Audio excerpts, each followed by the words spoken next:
ochivu aji tro dada fofu ko eva ji mtu nko tokere kamali mi tsona na kwevio inye bujiku akupata onya abufoku akupata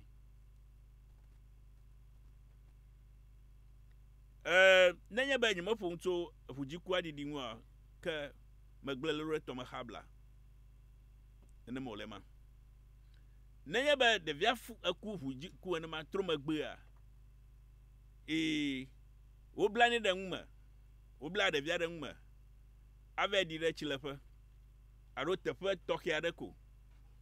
menye be okwe ya madifa ave dio togbi susuka tafi ela be le gogbanto ma o mata kuma diga kuyo o ma diga kuyo okay ta o jira de viado ike o blind de ngma ko ave di na de tefe toki ade ike menya madifo ela be ko saliba de vima iketru megba ega troga gbo yete o ma hira mekuko odomo ela be no ko yida amadi peve di ko o hira mekuko odomo mama no revival yo di ne ma ta oji ntuvore alo nwi ya de ko o wenema yes abelika nui kuvo kula o madi o klara kao na ma kuvo o madi ne klara kao o blade aba alo tatama o blage klavo ablade tatama ko atata nya faraka o ba dikli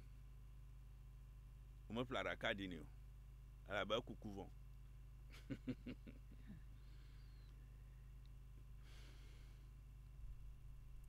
yeah afufoku na makufu foku akpofu foku hakua le kuma ma amakukua ozangu ina amakukua akupata okatako ozangu ina amakukua oza nyagazi le kwatafa oza ngui na amakukua ozi anyagazi le kwatafa klala me mado jocho ngutuvio klala me mado klala me machiloho jocho ngutuvio klala me mado voi me machie jocho ngutuvio klala me mado voi me madoloho jocho ngutuvio klala me mado avoyi ozana akupata kula abe vufoku foku kupata le boze klala na amakukwa waze nyagazi le kwatafa ela nya machichio ela nya de vio na nye be wokuku kpata ko ele ne ma be wozore dodo maji le mia fe de kon mama no revival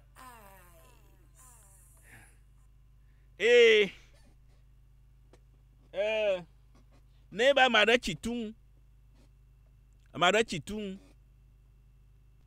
no ba mara chitun asemade aseme aha o ba leke fifi pa ko chi atun la na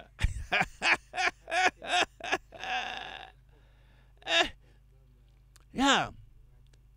menye ba amada to yen to tan wa de to na gbali a chitun etu agba na lama etu agba lama a chitun abale na gbele na mada fifi pa ko etu aba dieji achitun aha meya o ha o faku a o dini kupatai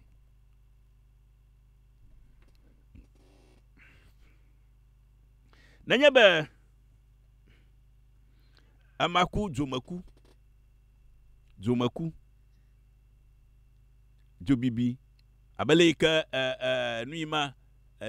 numa zolege citatinia a chikple jova duri makaga ezo mo obim o la chi majo ho obim o memo oku jomaku oku kuova ela be tɔ le wotso afi dzo ha gabio wo kuku eve aha eku ya ku kpatae enye ku makpomona enye ku makpomona ta yi ha wo di ne nenema ya nema ke nye tɔmeku amade tsi tɔmeku aha ne amatsi tɔme kozu kuku la kua ekuku kpata edewoa nenye be yeyiwo va ke ɖe ama ŋu mele ne wokɔa woɖinɛ ɖe tɔkpoa dzi ko woɖe adɔ ɖinɛ ɖe tɔkpoa dzi gake ne le wɔkɔ kɔ wokɔnɛ egbɔnɛ va ewɔ ku nɛ nenye be ame aɖe ŋutɔ kpe ɖe eɖokui ŋu agbemenyawo tsi wòkpe be blia si xɔ makpa ele be yeadzo ye wònɔ ɖi loo alo wòde ka ve hekua ekuku kpata maɖe be ya blia si xɔ makpa ta yemegaƒle go alo nane te ɖe dzi ye wòva ko egbewutsike nua ye ŋutɔ be yakpe ɖe eɖokui ŋu alo wòtso ka va de ve ye ŋutɔ be yakpe ɖe eɖokui ŋu eɖewoa metsona Mawu ŋutɔwo gbɔ etsona tameselawo gbɔ maɖewo wosa agbedawo ye numawo yia dzi ne ma wòdzɔ nenema ama ekuku kpata ta ele be woaze eklala na nenem ƒe mema eye woaze nyagadzi le kua teƒe nenye be daɖuame aɖe daɖuame aɖe ye wòku yi hã ekuku kpata nenema wɔwɔ klala yi wɔ awɔ nui fine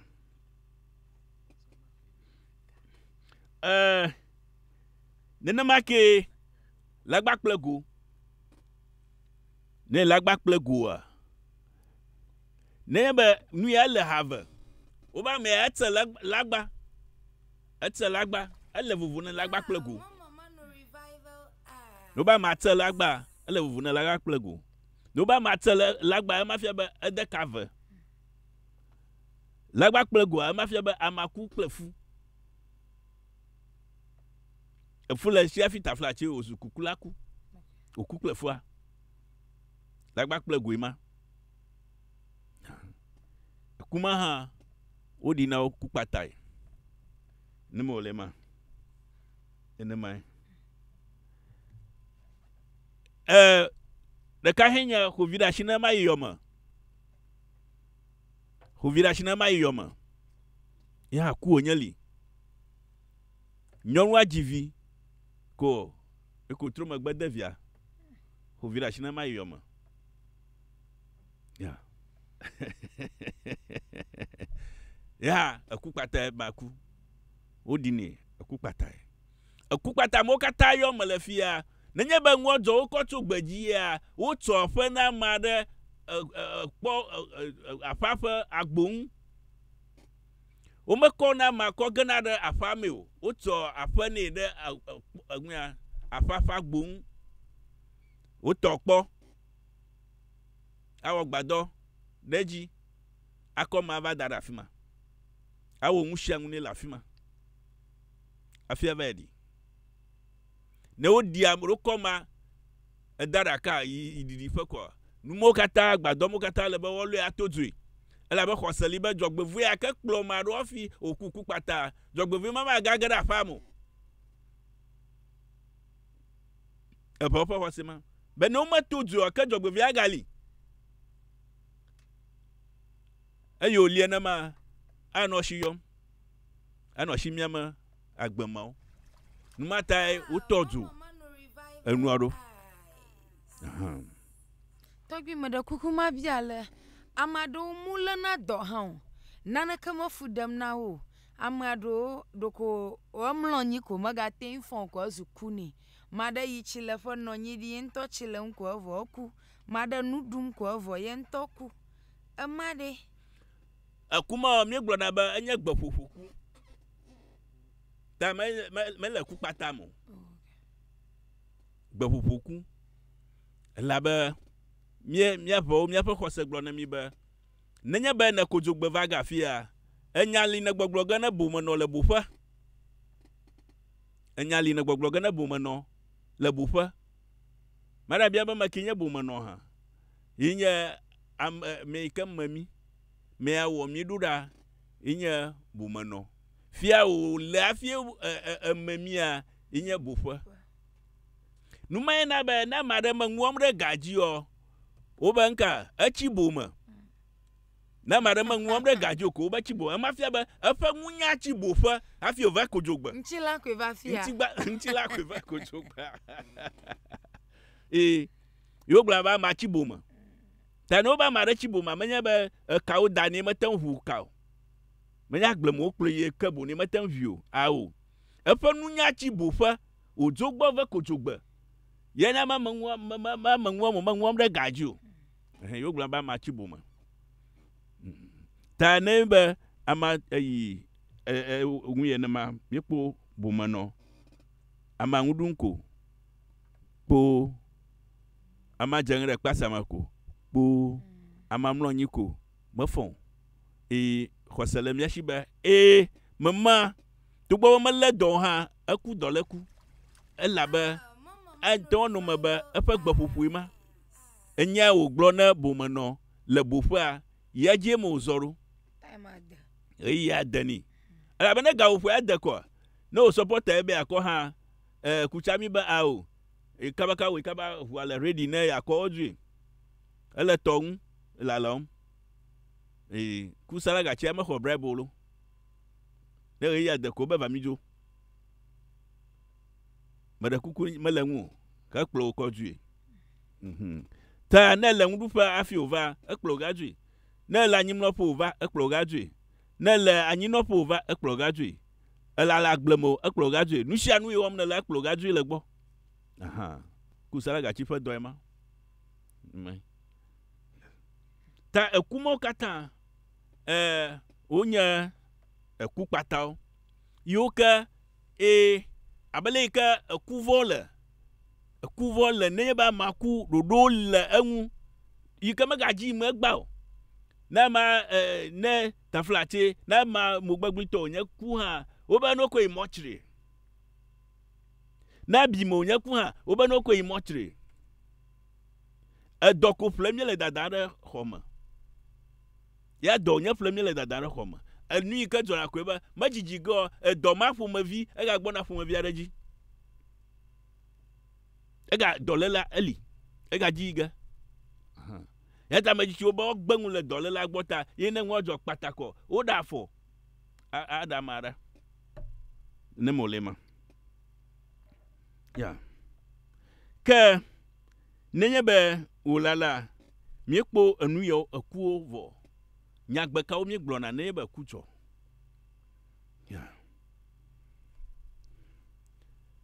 míegblɔna be ama etro megbe ama da fɔtukpa eyi aƒe eƒe kɔta lo xɔ ŋugbe wobe amawo kɔta lo xɔ ŋugbe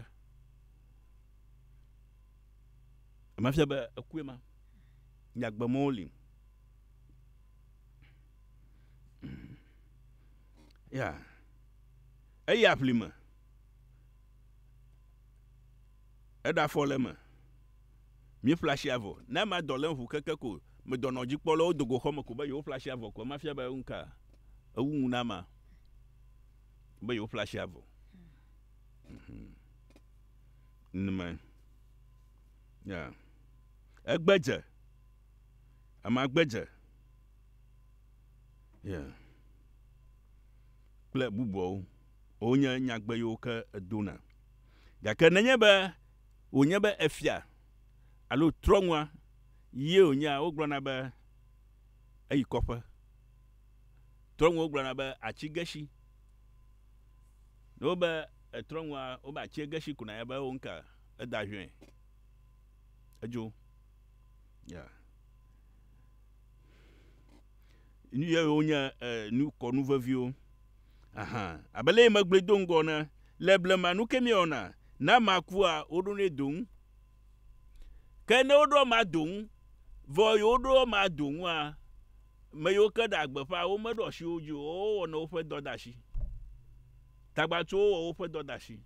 ye o ene ko ndongi va do shi ne ko kanklo va do shi ne ko atifi va do shi nu vovovo onya shi ko won va didim le ko tefe nu ma tagbatu mo ga va ha ise gbim le ndudu o jire aha ela be na ma odu edonwo na ma be yo kpoda ba amakua aromaku ya to do ma donwo la be ma do o da o do anwa o no ndo magbo ndodo yen be yo kpoda ba yo no won kpo ba agbo ha yo no won kpo ba agbo yen nwu na odo fifi amele mo kokon dare mo chiri na ma maku ha obi lo bo ma dum ni ko evori do hia bo ga dum fiko ma dagado amale mo chiri ta ndodo mega hia fio aha ndodo mega hia fio yeta ne wodo ma dum ko wola china ma le tepema wola china ma le tepema ike ne ole chevo wola hron chi hanama wola hron china ma aha numatai tovi no mashinya nwunwi tovi no mashia ba tovi la hron china ma dokola ba neighbor o ya madifa make da kama gba osofo aha epo e fi mo mi atramle ma tovi da kama gba tovi tovi ele bo de hron kai ele tovi aye da hron kama aha hafi da ma subo e mo la oko do susena subo to owo ene mo le ma nene make mi ekpe daje sheba nenya ba amakua le blema ma no da ma re donwo ne ma la oda o oli vakona makuku ava eduna le susumata no da ma re donko no tuda alaba ne to di gbigin we ne mako ke la oda o shishim ngogba yin hu vada she iko di ama egbea la oda o mogalio ka kemi ga tuda ike doflemu na amo aba madalia bipilen o le kwete poko je ka ko le voma ko gbegin iko maro javoko o janyi ko po o hojo kutepe o vayo aku ala ba o de tu de to mani bipilen afi o de tu ata ajivo no mako ajo aha yeta lebe nanu yo kemi o ma lebe mi anya wo fe nu va nyenye afia no wo aha fifia nu ka glo mi le mi kpo ba makuku anwa la odomo galigbo na makuku akogo ta nu mi ona ko ebe mi adegbe fa kwa nenye be o ko magbe ko gbigin na mo na nye be amagbo no da maraka we na yodo to ko gbigin bonya ba o yodo to iga na nwe kandia o da tu gbigin onya ba o nka o di amoto ta o ndi na magbado bebele ba numa atuko ko da afia ta le bemya len kura numo han le bemya len kura numo han la ba magada o kukum to atum dada mama ava kutefa ko tuma na dia magada o kukum o kukpom lema eta maro no tu daga ko oshi o le duji aponyon won no duji gligligligli na ba mama obi pilon abe over kutefa yo setu na mako o ya fama evo o de vo pogodo pi ka o haro ko ojo o ga ba dele o ho fa kutefa mama mano menyo tamia le nkura numo ika enu ayo kanyo miawo ayo monyo nya da shilo akpe na tagbi agbeve ayim evelia mi gagede kuma ndi agama de azomia mayo katamia kpom le Revival TV ya makareji be mi goma pom le nu sosro me na nya ba bia bia de la si wa tan drop e de mi apa page a mekhlenge be togbi na ado ha ma ukata nu na mi yom le 055 001 3423G kadun kwaji be na yo a na duago mi ma ho na hello na yo duago ma ora pa me bia ila siwa na bia novi gbanto la fi ago queen to ba ni ba na to gbi to he yemi anyim igala mi to gbi ta fa na mi ga nwu fi ama mi ni soso ya bia bia gbanto ya le to gbi ba atuda da la kuta fa ana namba amaru ku bi pilo ji okuku ka afia nwu ofari ya mi atote ha okay amako Revelia na amaranya fosoto yo uje foko la ma mo ba gugu komure man gbaga to amun ko mo nya fosoto lo man gbaga to amaha akuku ha unwo akpe wo na no jojo na mi aja mo ba ko lu go la fo akpe ba ma dak pede obi abiata lubu koko ya nu onya le rokushikon ala ba khosaliba ameya ka kuwa ekuvumakua fia wo kula afa luvo chitepema tale ba ko luvo ko gbova fe inya lubu chocho nye ko ntohi wo wana ya ne mi ba doji a mi druga to bi mo re kukuma sena ne goma ni kpore nwa ba accident ado jota je wudo mu ado na nya ba fomo no va menya lubu koko ema yeah okay moko va kona ma fa luvo okay konuli o wona ko ba ale ba konwu afa taroji nwe ba va ko ma fa luvo ju ela ba khosali ba na nya ba ma ko luvo a ni jo na nya ba mi fa khose gbogbo na mi ba luvo mo no na fima luvo no fima yuka eno afokubu wo hamvi ya to kona luvo ko juniro numa o bule mia fe konyinyo mata afoku ne lankuri afio ka afoku zola afoku ga jona tepe mo tututu zigara jona la tepe mo area mama ko afoku ga jona lana na yaba amoka akpo foku ala fima ofo luvo ali ala fima le mia fe kon dale bokwe ovako ama nya lubu tsotso mi yona ele fa doma ha fa doma ya mblibo nyo wona safo no chima chika afi safo yina va wo kon ma koni oni yakene mi va do yin ha gbo ba mia afo nto lubu tsotso nwa mi kakaga vaya mashama nasema akpe no via de la fi wezo so ago amen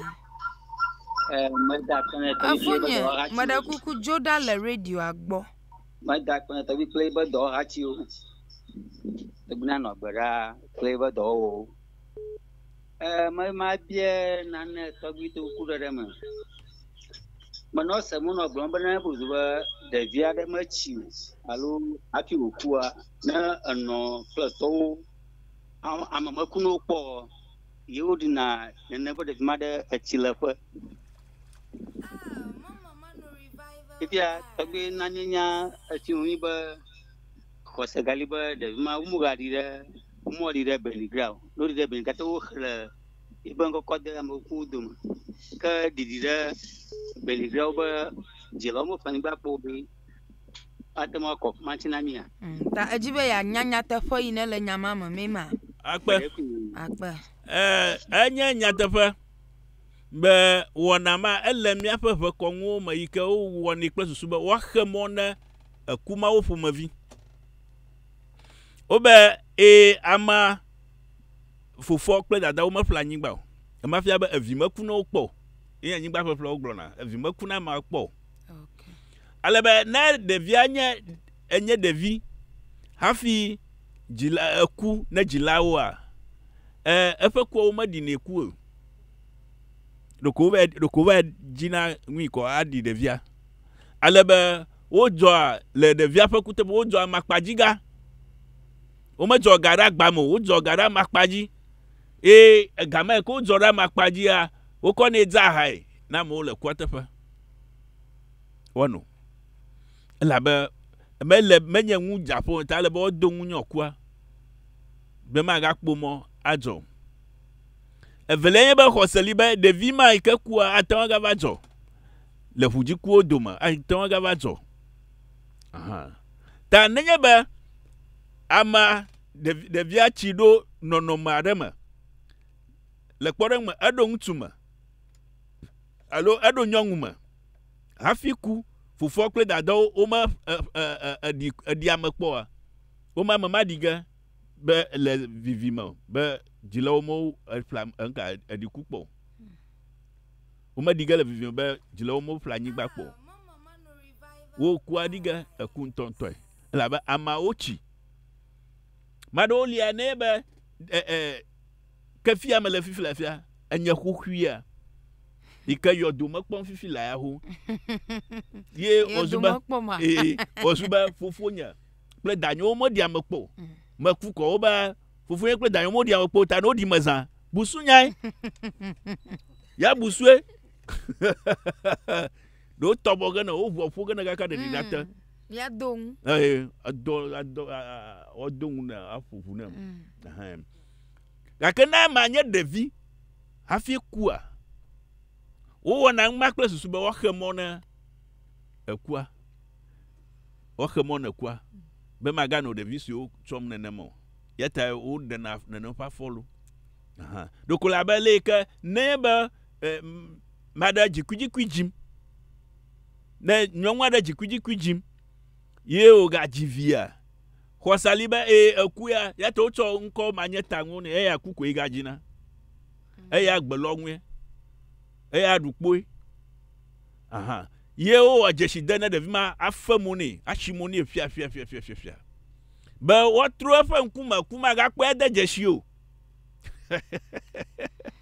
gɔmesese le ma be wotro ŋkume ne kuma ga de dzesi o kɔ wofe mo ne fia kɔ evɔ nenema wo le ma Wisdom.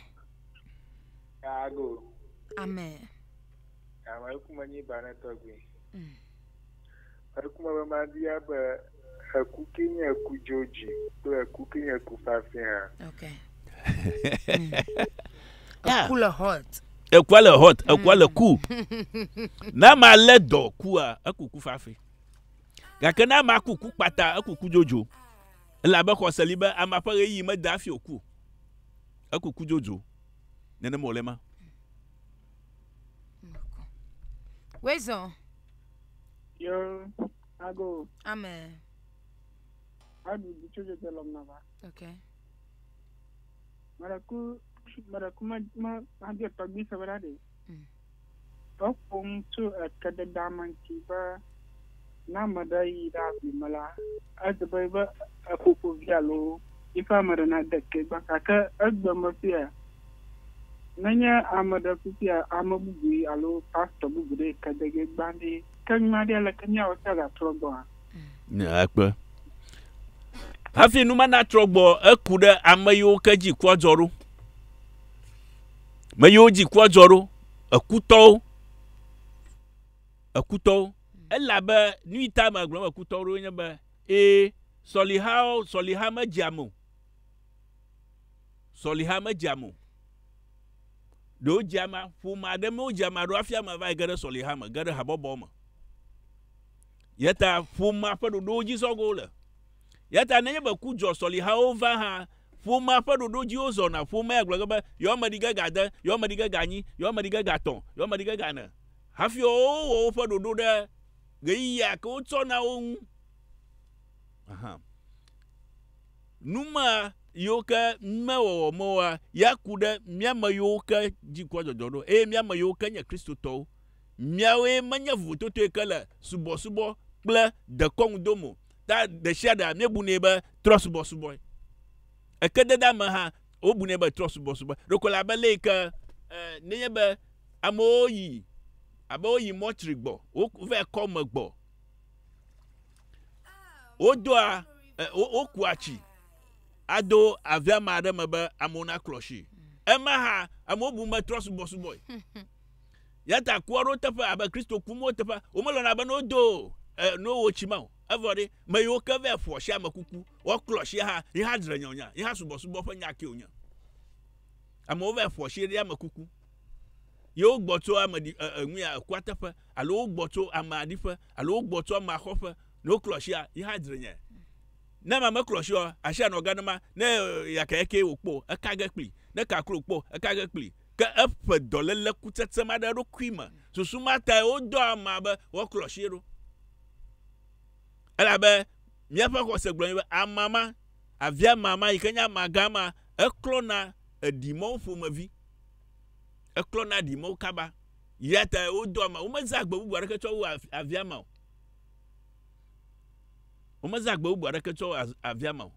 Negba Maroko is Zana Anya Yamabo. Onya Bayoka, Uklona, Nuimo, Kaba. They are detergent. Ta Ozano. Yaka me boomba, trust boss boy. Yadana moto, meow, Odom, ever, Avajo. Namo Choma di Fogbo, Avajo, Voduoli, Nkatoba, you necrosia, Oto Clo, she, Ashina, he had Renonia. Numai Jojo, Numai John Emma, Aqua. 0550013423 0550013423 wezo makumani bana togu ogbana ijina mi vie makumaji ma vie togu ba nuke jogbo fi oyan bana makuku pata oze klalania makaraji bana de na do tonua nu ma togbi fi de maho asa pama no vibu buada la fi wezo yo ago ama enye no dinya di azoli party gawe kaji yonso azoli cover to ga sinane mi egbo bana busba ko jol mai kenya kupata na mal egbejia magara pamo oje wo tu ko fune de agwoji ta fachi e busba ta fachi ojo ina na ma ko ba ma ku pata ye o daka ko de to ba pam le khom de ya ma je ba o di le khom a to fa ne de agbogo du ha nana matututue akuku pata aku ya oku akupata kujojo ntonton tale bo chofe ni dukula ba dadro ma de ne dadro ma yi ha o chofe ne de mota dadro ma ro ku a o chofe ne de mota alo afafa gbon o wo de vicpo le mi fa ko ngun yeta egba yo nye be canopy zamie le ya no to o canopy ha o sa de ndanade canopy tama alo o sa ne danchi yika akodu pa de konwaji be wo za dangune nene molema wezo o ago ama madu agbandi bokona wo pla togile afima maroko mi hui anyan ko nya pita ba yom tu afaga okay maraku majiwa ma bia da bia wo ma pe ko togi ba to tonya ba oba tovie et am la pama am kuma konam tututu la ba am chichio la ni de zina ma no kadama am ngia am kuko avalia ta flachi si kwa jandra kama da kukunanya ba amadanya womito aro anona clutch ama hafi ta flachi wo kude mama hade wo gwana ba amanya incomplete de ya hade wo digara ama kukodumia ta flachi toguna da nyama mini akpa ma jaga cho bia incomplete aji lenya te fa mara kamali o yona ba incomplete person disability person e ma fia ba ku khiada le amang ike maten wazo maten azo au wana ba maika wonu ye no ma ro fia ba mala incomplete numa susuma no nyita ike me bua womito alo ba fawo ba na wo fama le wonu manya nyatefo ne gede miaƒe office aɖoa wɔmitɔ kpɔ ge le wonya megawo ble taya le zikpuia me yage be wɔmitɔ go ke yo jojo yafi na yage be wɔmitɔ vɔ ma na me kpe afi jojo mo ko vɔ o ya amega gbɔ edamega gbɔ memawa didi tɔxe vovo aɖeke mele wo ŋu elabe wo ha ame blibo nya fifia wo dza agba keke wo bɔlu haƒo wo bɔlu ƒo wɔmitɔ wo bɔlu ƒo wo ŋusia ŋu yiwo ka afɔvitɔ wɔm kɔ wo hã wo wɔm kenke wo gblɔ be ma is incomplete mele incomplete aleke mele nenema ta memawoa didi tɔxe bubu aɖeke mele wo ŋu gake nenye be wɔmitɔ edzabi abitsɔƒe dzabi afi kua wodi ge ɖe abimawo dome eku kuvɔ gake ne mele nenema o medzabi o me wo nu yi o meteku o medzabi o medze ɖe aʋa o yo kua wodi ge ɖe ɖoɖoa ŋu pepe gake ne be dɔléle mawo dometɔ ɖe ebea ke wodi ge ɖe dɔkuvɔ kulawo dome akpe 055 tɔgbi manglo be haya le vevia me ka ɖe dzi be yekoe ma va ɖi vɔvɔ ye ma aha ɖevi na de ke aha ya anɔ biabia ma me tsitsi li de gba me yawo le kua dzi me kawe leko wofi va le kua dzi me ya le kua dzi leko wofi va le kua dzi eƒe dɔdashi metsitsia le kua dzi eƒe dɔdashi wonye be wòkpɔgbɔ be etɔvi va de ke ɖevia ama nenye be ya menye tɔvi o menye hlɔm medzɔ tso hlɔm oa ele be wòdzi ma ɖe yi ke dzɔ tso hlɔm me yi ke nye tɔvi mi yɔna ma ɖe dzɔ tso hlɔm ma yi nye tɔvi mi yɔna ele be woadzi wòva de ke ekpie kɔ miafo ya biabia ya fia be mese tɔvi gɔme ewɔ ne be anye ɖevi sue ta wòbia be ame tsitsiwo anɔ anyi a ɖevia de ke wezɔ 0550013423 novia de la fi laki yele dia mada kuku mani ba na tobi nakpe nkonya hanya ayiki chofo ni na lenya te ko ma toji man to nye de mi ko fa fonya awo network alo bla tu te ni va Malaysia ko wi ba ma kona so ma to fi yo mu le yo ma to ke je bia gbori o nye ba pupo nya gbo mu la ma jo ma ko nya do mo na to jo do dang na chung ku ren kan nya nti ada ke ma nya u ba anyi o nya afia shi jo nya ike u so khang la ta pa de vo fu me ke ku khang wo ta flan nya ni si si nya de ni nya fu ma ne de ma kan vo Uranya fiashiri tama juma bia bedi kenya ka fla mama vali odi leke mio ba bi ko vali di leke mio mia yi wo fa ka asio ya mama dipa nya mama juma bia na akpe me da kpere obia bia ta nenye be amanye fiashiri a na ya be ele kokuti arete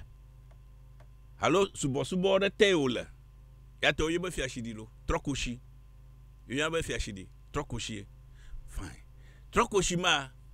nenye be mega value okua. Ele be wona nyanya fia oku ehanwido a ele be wona nyanya afimato.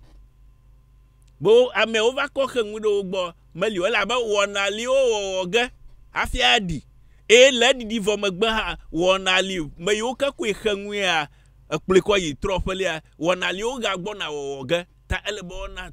trɔ tɔwo nanya be me ya wokɔ va xe ŋue le wo gbɔ ebuta megali o ke wo mɔ fiago mɔ yi wòle be wozɔ wo fiage nenye be wònye fiasinima ƒe vi eklu atitsogbi xaŋu dzatugbi ɖevi mawo dometɔ ɖe kua ya wo ɖi ge ɖe enɔƒe wo dada ƒe me wo di ge ɖe wo media wo ɖe tɔƒo fiasidivi metsi atɔƒo wo di ge ɖe nɔƒe nebo va globe what did a topper ha ka we na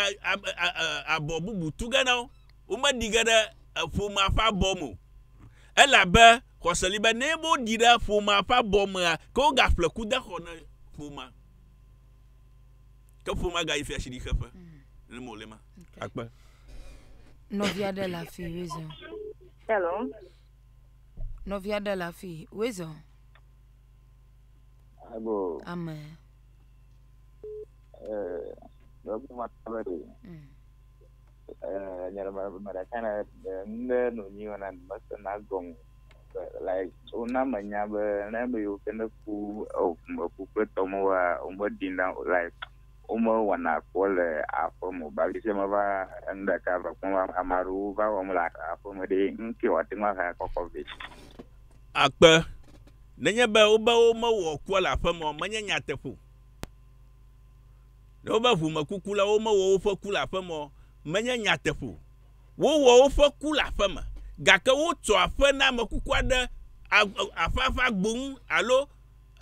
vevieto nanya kofa wo nui oga wo ntonya ba kofa ma agbun ma nyaade kamalio ta wo fa chuga ne da afia wo tuna gana da fama o fa chuga ne da fama ma fe bo wo gbado wo gada afima ado ba da fama ko da da ma e la barudu ma manya le kemie do ba chikleto to ya malana na mo na maku akumo fu ma vi kuantonto o gala fama pepe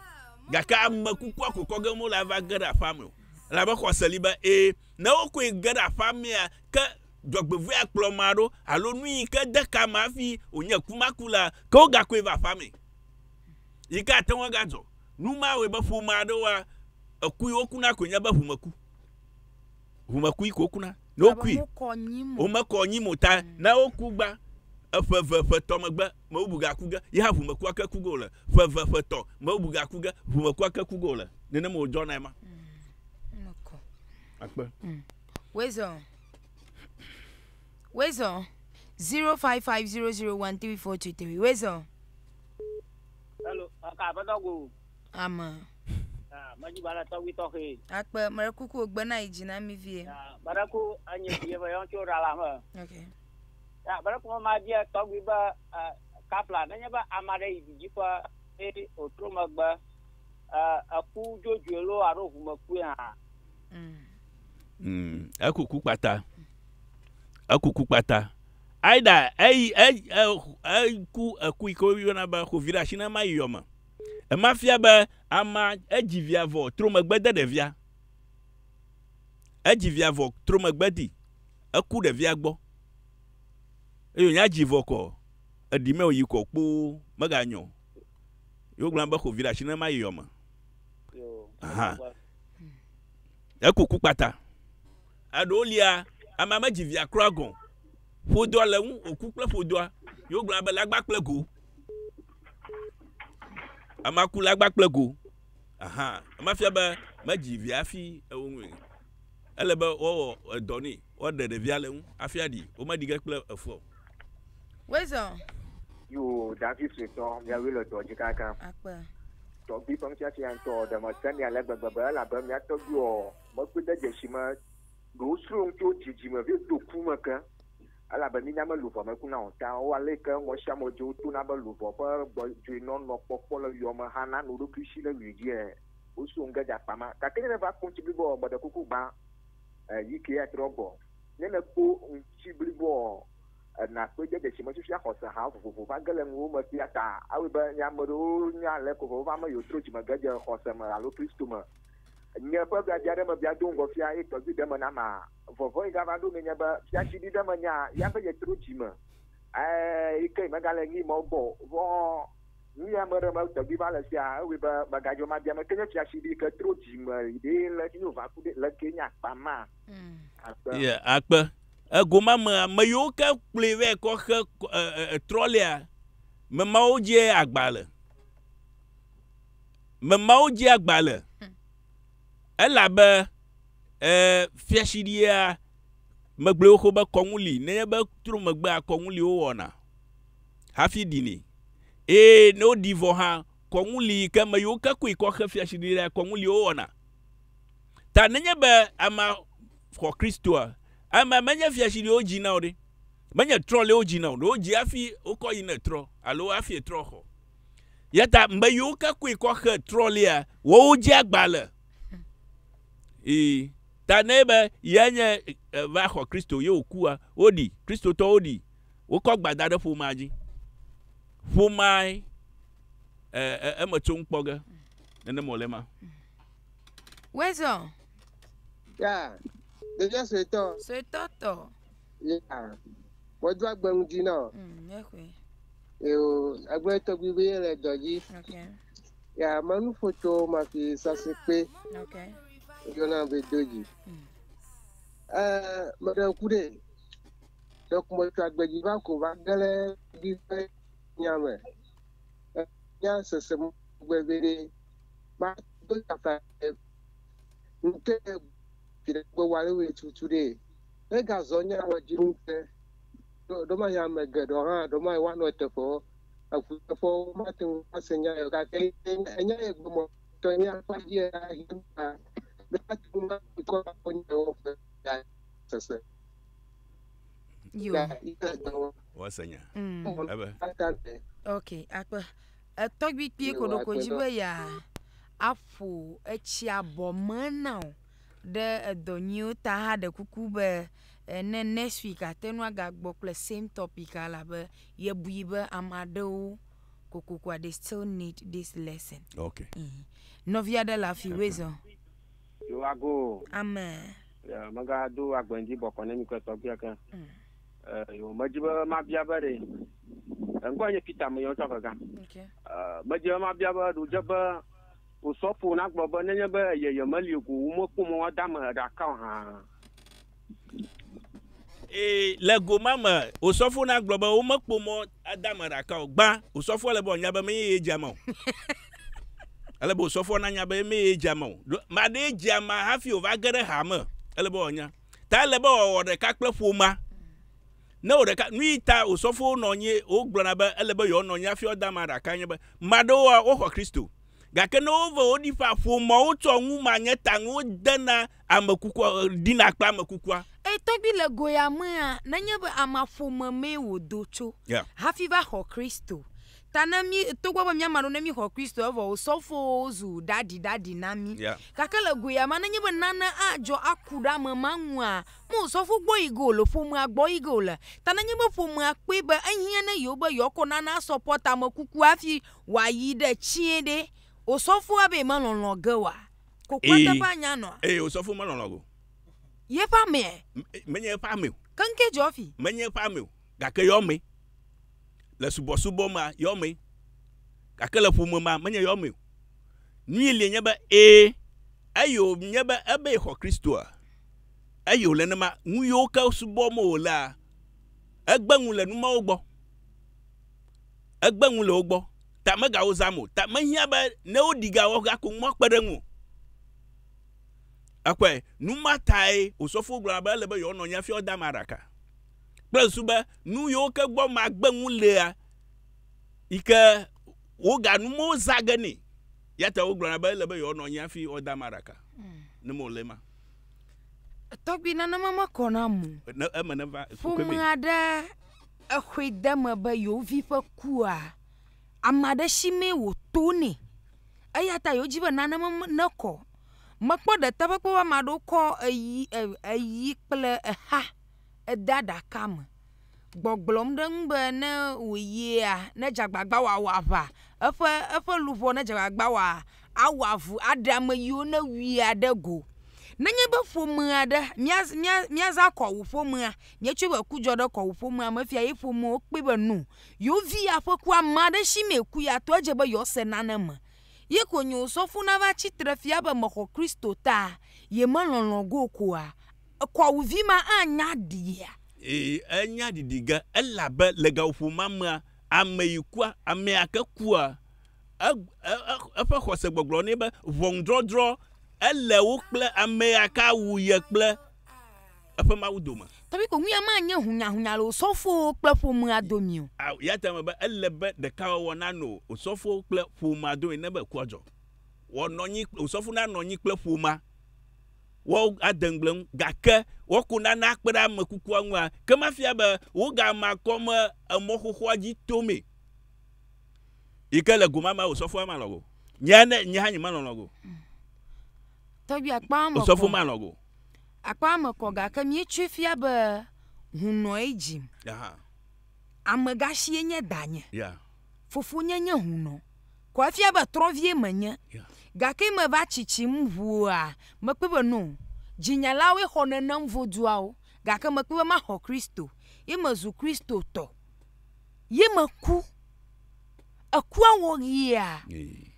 dzinyalo ɖo asi no anyi no ga ɖo asi to ŋu anɔ sɔfo kpɔ nɔ ta de ne kua ehu yi ke ne dze ɖe wo sie nɔ kɔ na me ehu yi ne dza eƒe sie nɔ kɔ na me fofowa ɖewo dzi wo va xotrɔ yo zu hunɔ ɖewo dzi wo va xɔ voduwo vali yo zu hunɔ dawoa ɖewo dzi hafi wo me dzi kple subɔsubɔ me ɖewo dzi hafi wo va xɔ subɔsubɔ yeta wo hã wo dzi woa subɔsubɔ ya mene ge ɖoa ya ƒe kɔnyige ne le nenye be tafladzi fofowo kua fofowa subɔsubɔ ya me o la subɔsubɔ ma ƒe kɔnyige le ni ne dawo nye megasi kua subɔsubɔ ya me o la fi megasi subɔsubɔ ya me o la fi kua eƒe kɔnyige le ni yeta na ma ɖe hã xɔ Kristo ye o ku ɖe Kristo ma ele be wo nyi Kristo kɔni. Tɔbi ŋua me kɔkɔm ne mo. Ele me na kɔ no. Ele abe zigede anu yi dzɔ na nye be maɖewo lia míaƒe xɔse gblẽ na mi le míaƒe eƒe kɔŋu me be nenye be ame aɖe wu amea wo xɔe se be ɖoko bu naza enye naza wo bu maɖewo wɔna ma wotrɔ na ŋu tsoa amewo ŋutɔ enye naza ko bu yata maɖewo woda ehia asi na ame kukua maɖewo woda atsi asi na ame kukua ekpe ɖa ye wo wɔna ma be ama na ko ehi ma akɔ wo dɔe oko gake le wɔna ma hafi ɔde ehia asi na ma subɔsubɔ ƒe kɔ nyinyi aɖe tsɔgo le akɔ wo numeli menye ɖoko he de gasi na ma ko.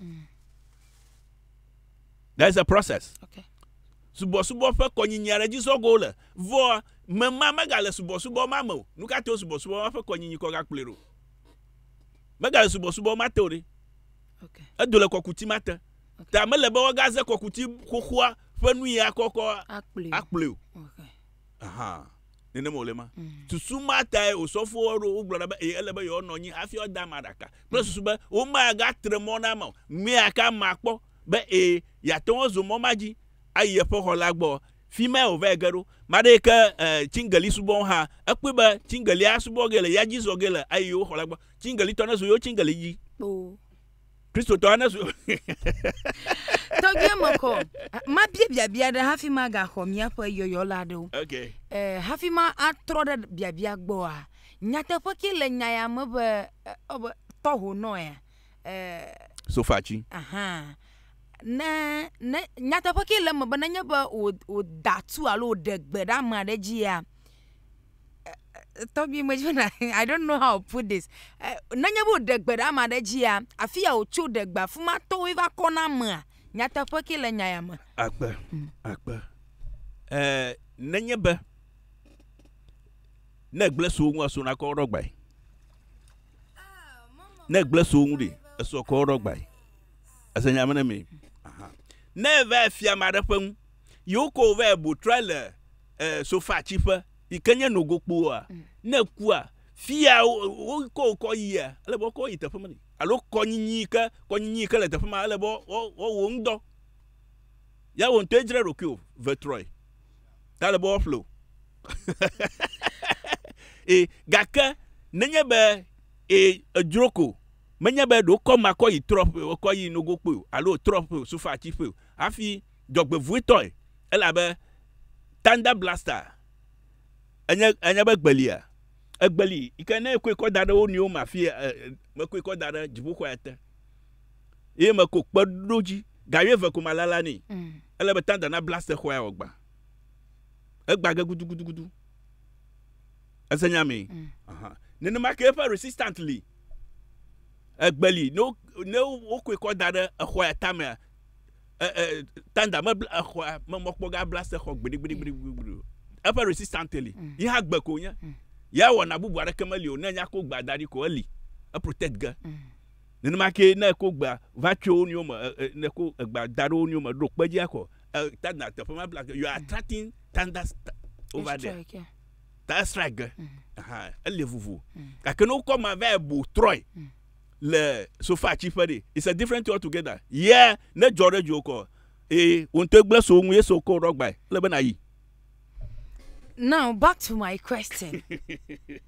Abale na gleben subo imamale ya. Yepo konyigo le ni na nyeba matro megbe. Osofo pavi. Yi osofo mami jino osofo. Le hangu na fofua.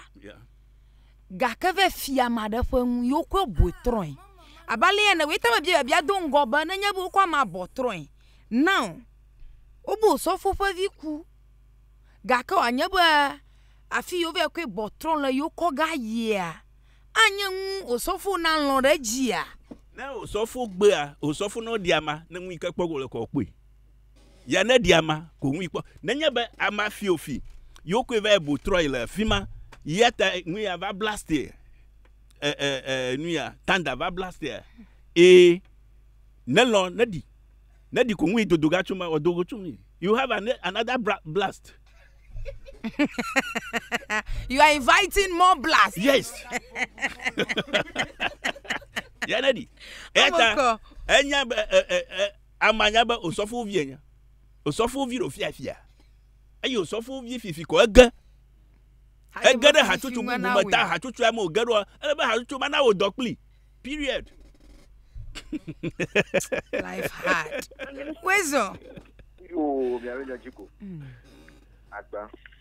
For the food you are much more be a body. Can you not tell Puma? You stand there, blast Alamacho, and Marafa for the come the letter for you could a trauma. You heard in an Emma.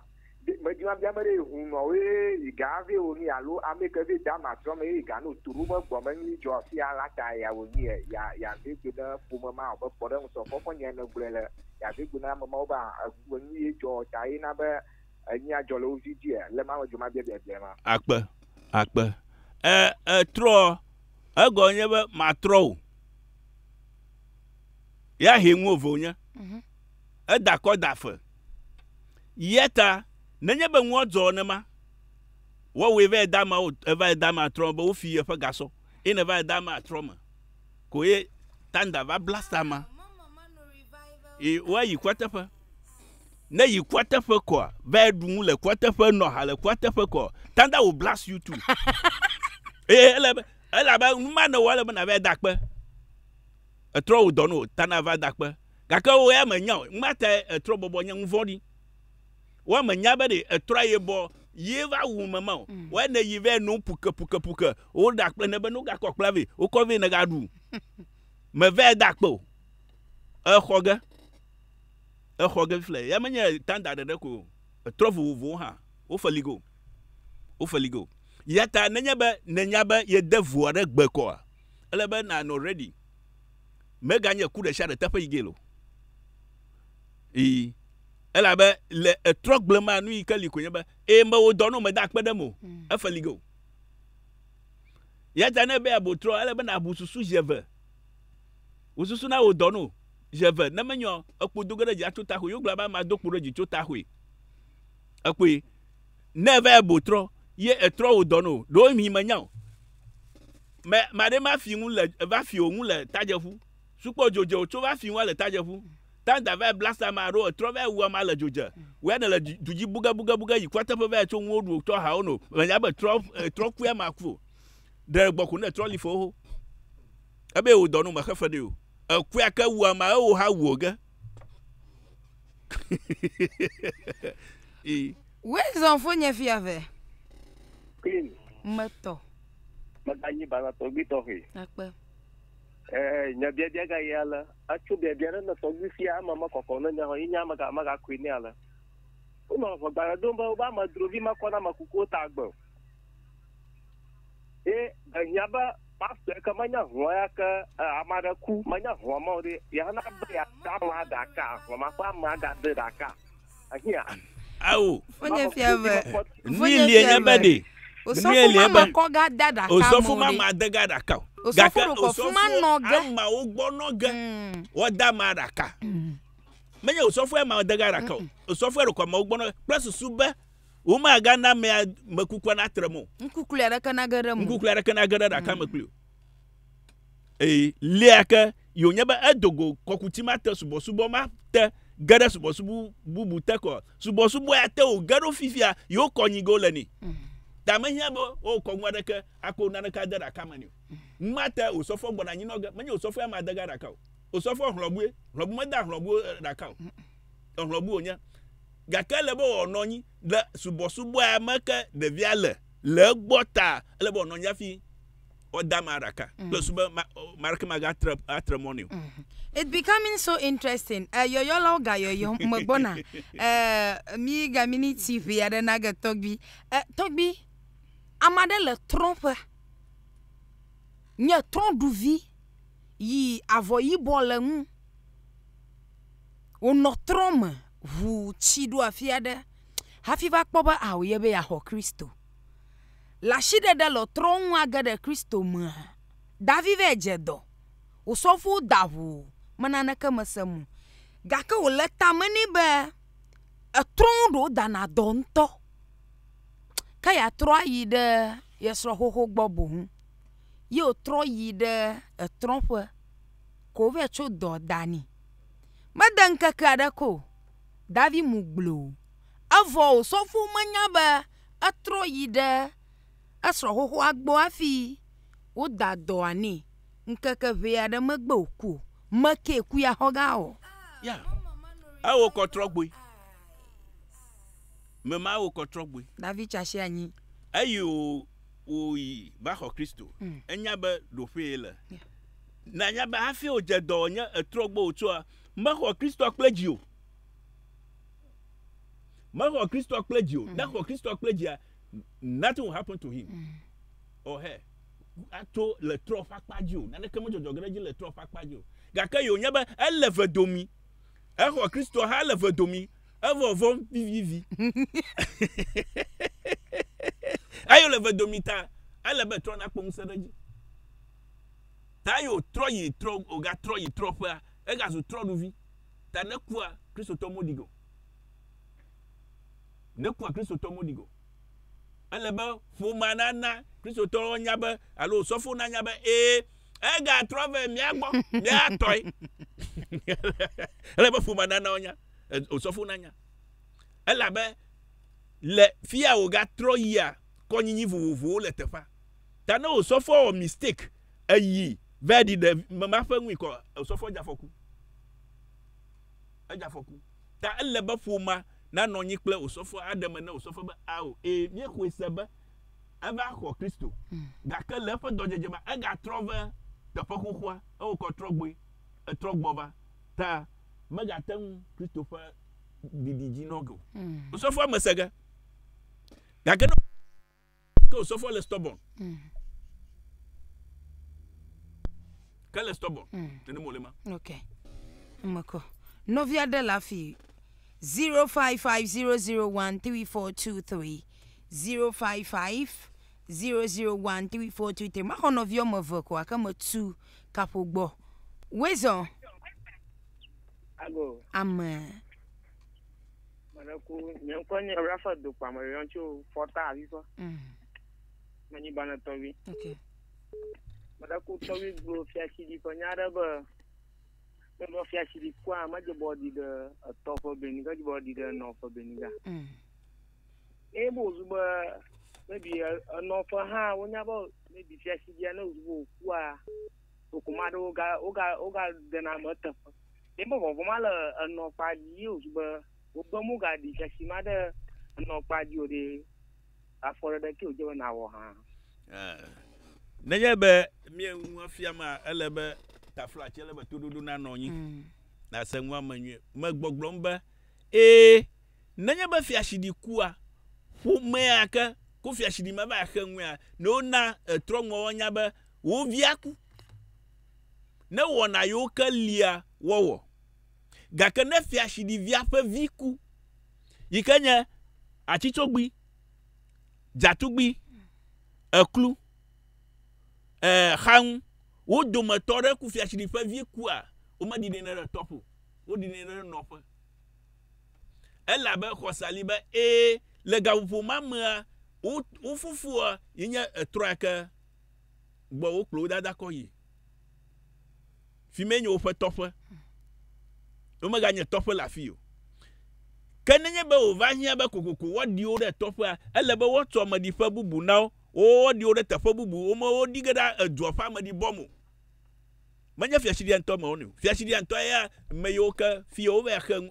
ploma ve khan do ma mawe directives naga o we global mizola afi mi azoreji nene molema novi mamle to la fi wezo yo ago yo manye bana tobi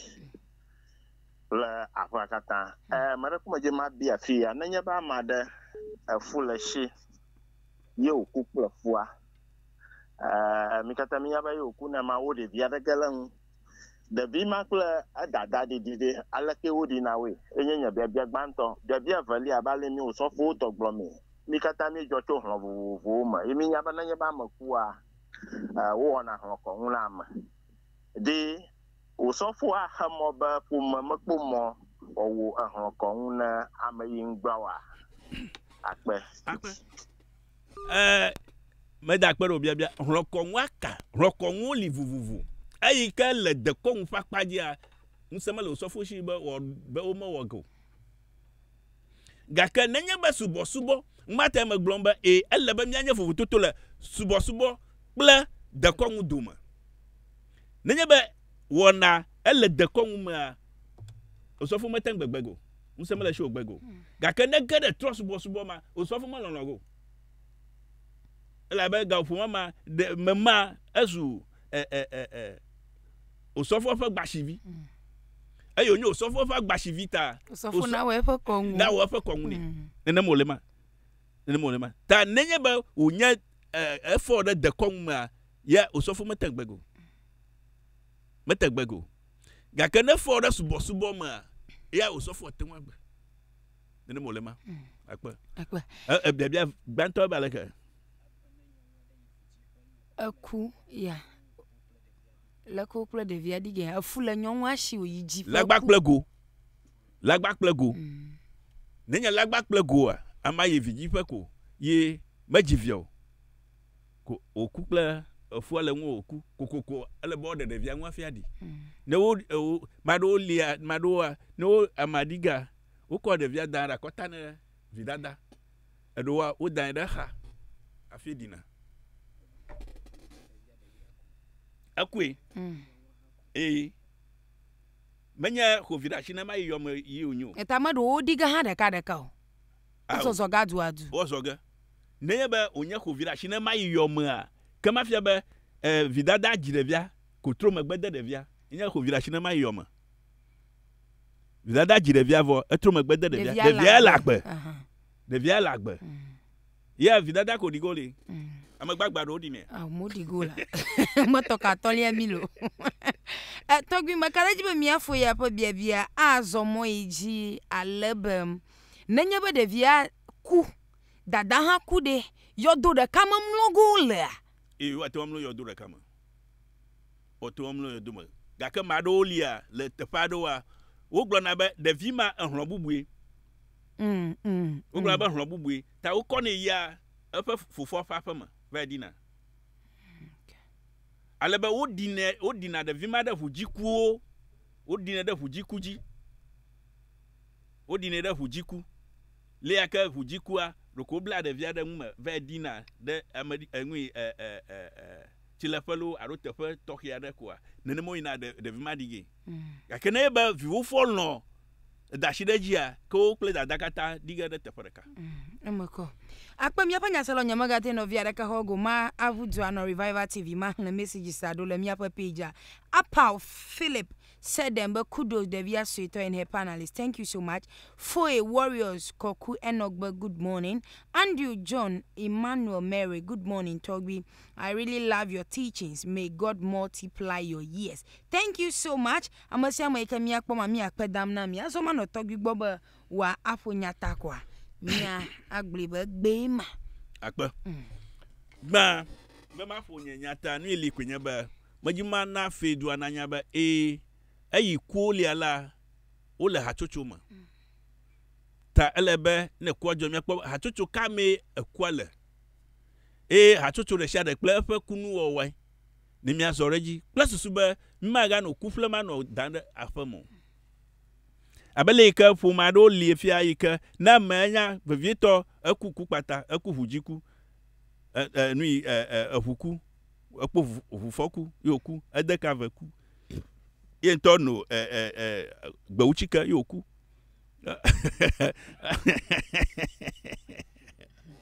akuku pata nelenenema akuma kama makua elebo nyefe koni na manyo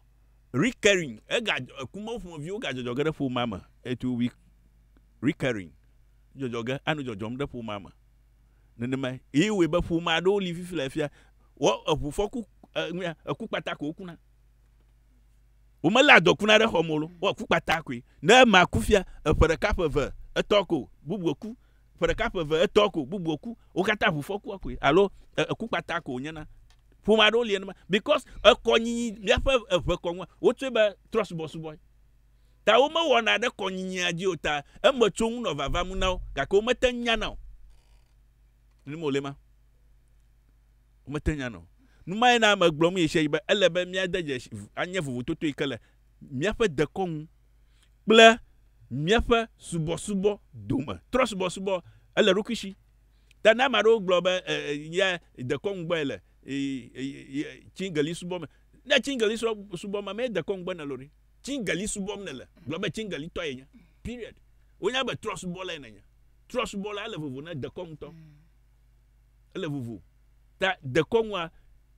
elle Christo hama elle muslimi hama elle trust boss bo hama gaka mi afa de kongwo akpaganto wa Christo to we kwina trust bola wo ko wo to ta o kpurum daji na wo ko ta bo kokko jiba yo toy miawe vo manya wo to mi afa de ko mu kata mi atoy le mi awodaji e ma no mia ni o ka ma chichu kpo ba ye donato ma egbona dogato ma na mi ne mo lema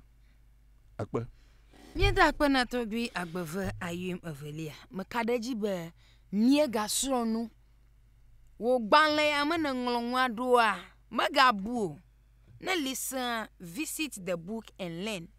We record and record talk before voice and na listen, visit the recorder and keep learning. Nu so ma wuna nu. Ma wuna ve mianu be mia wode. Kaya ukataji.